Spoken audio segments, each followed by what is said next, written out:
it's pretty limited in terms of where they're scoped. So it's important to like include other people in the firm in the vetting process, because you're building a culture, and you're either going to create a potential issue or you're going to reinforce what you're trying to build with the feedback from your team. Welcome back to the Sterling Family Law Show. I am your host, Tyler Dolph. I'm also the CEO of our family law firm only marketing agency that was born out of our own law firm, Sterling Lawyers, that has grown to over 27 attorneys. Today, we are concluding our hiring series. This episode is entitled The Offer Letter, but it is not as easy as simply just sending the offer letter. There is a lot that is involved, and we break that down for you here. And it's not the episode could be like 1 minute. Send the offer letter, wait to get it signed back. But there's actually much more involved than just simply sending the offer letter. So JP, give us just a timeline, right? So you have this final interview. After the final interview is over, what's our process to get that signed offer letter at the end? Yeah, so obviously you're going to want to debrief with the stakeholders, the hiring manager, your head of people operations, any other key leadership team members who are involved. You're going to want to validate the hire.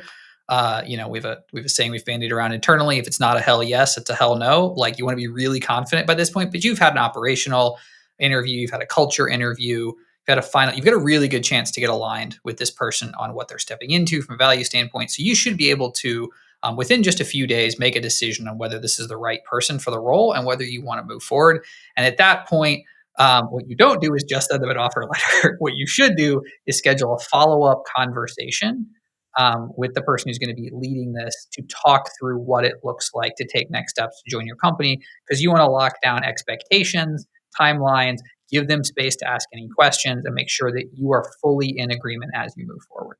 Yes, as a reminder, hiring people is the same as sales. And at our agency, when we're selling, our final meeting with the prospect is to review the contract in person, because I want to see facial expressions. I want to understand like where there are hesitations as we're going through the terms and conditions. And the same is true with the offer letter, right?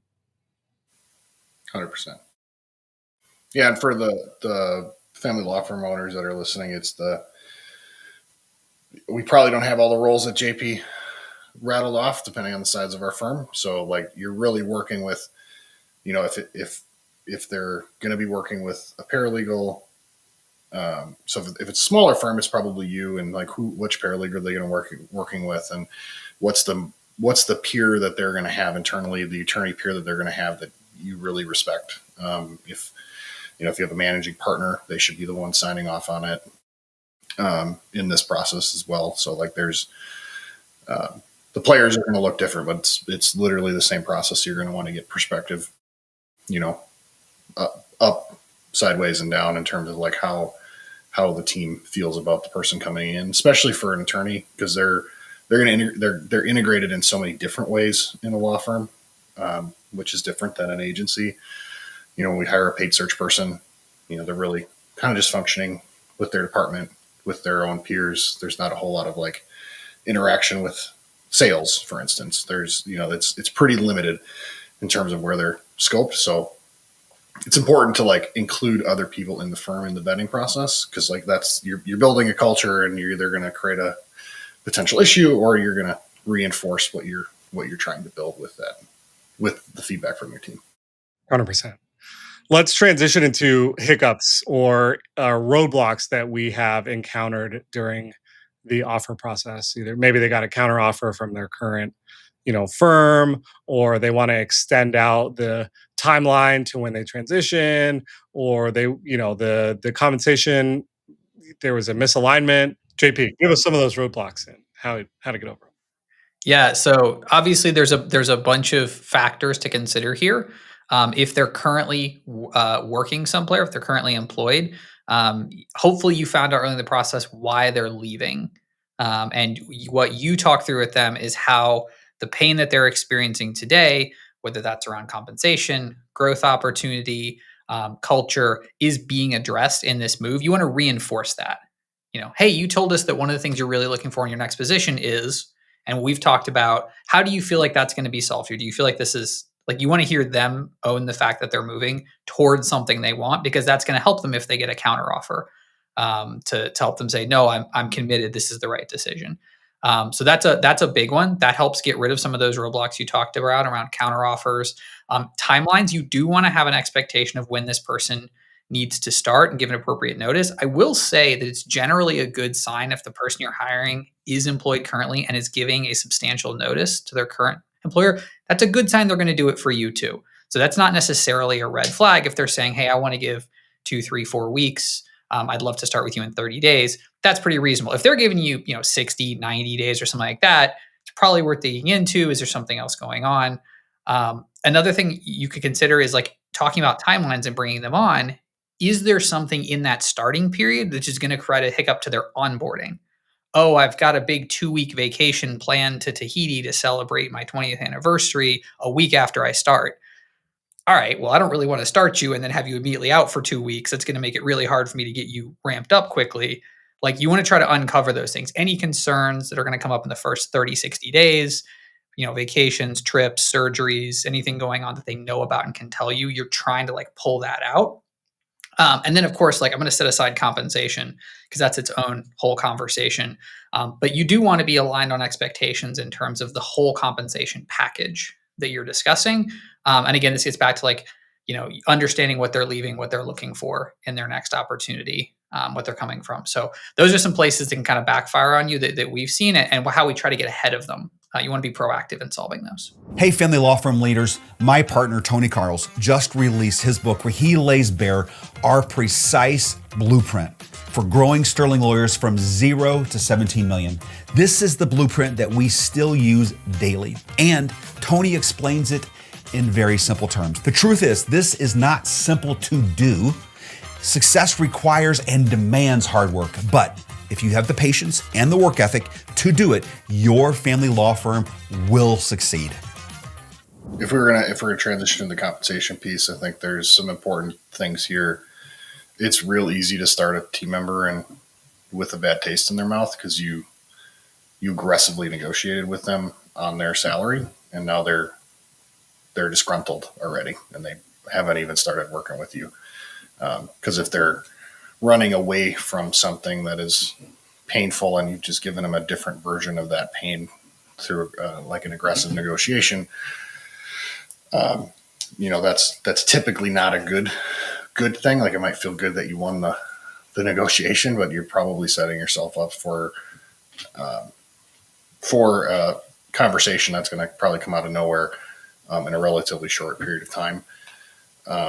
We typically take the tact. We're very transparent on our compensation model and what expectations are at different levels within our business. So, in a law firm, you just need to be super clear with what your compensation model is, how that impacts their salary, how it impacts their bonus potential, what the expectations are, what are the timelines to get there from an expectations perspective, what are the consequences of not hitting that in terms of how that changes. Because what you want to see from them this is why you want to present this. You want to see from them what are the nonverbals you're getting from them. Because, maybe you post the position at $120,000, they're negotiating for $160,000, and now you have a $40,000 gap that you got to figure out what are you going to do with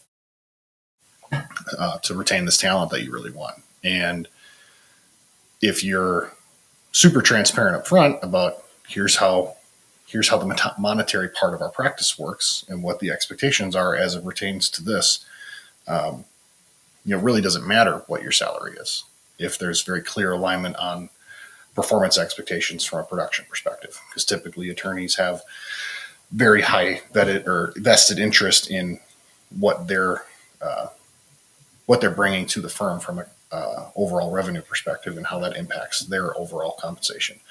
So, like, if that's very clear and transparent on how that works, it might not be an issue. But if you're kind of hiding it, or it's not clear, or it's kind of ambiguous, there isn't good tracking, there's not good reporting, you very well might be setting yourself up for a frustrating coaching conversation that is going to feel like it's coming out of nowhere for the team member.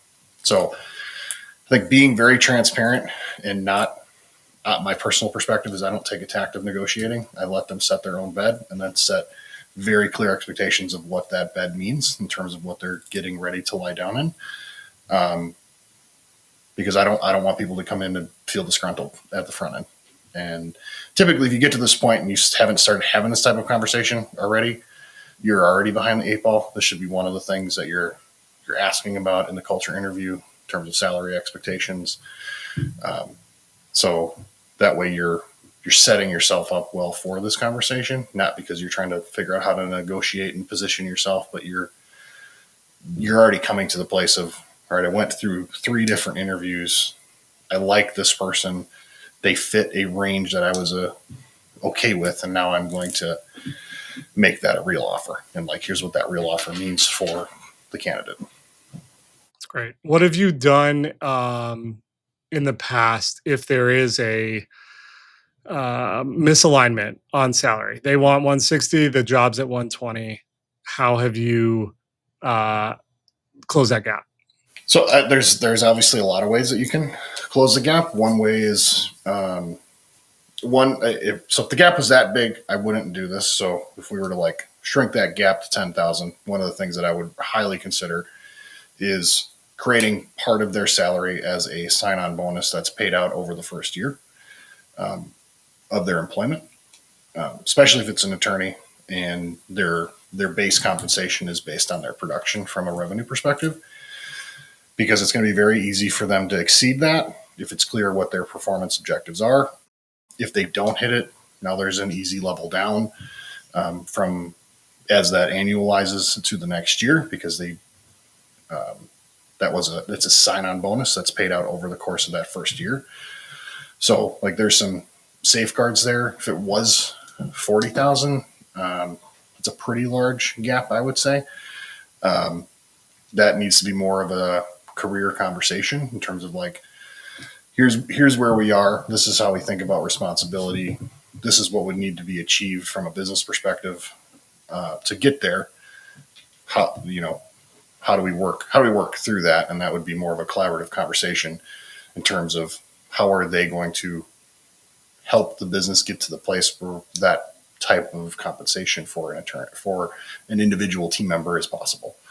So like how basically it's how are you going to help us grow the business conversation so that we can make this right. And like, if we don't hit these objectives, this is what the consequence will be, blah, blah, blah, blah, those types of things. I love it.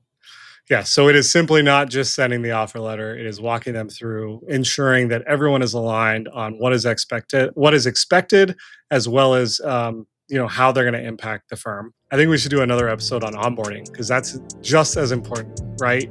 Everyone comes in with their culture battery all the way full. And if you can create a good 30, 60, 90 day onboarding plan for your employees, you're going to ensure that culture battery stays full and that they don't have any buyer's remorse in leaving their old firm in coming years. Gentlemen, really appreciate your time. Really enjoyed this series. Looking forward to the next one.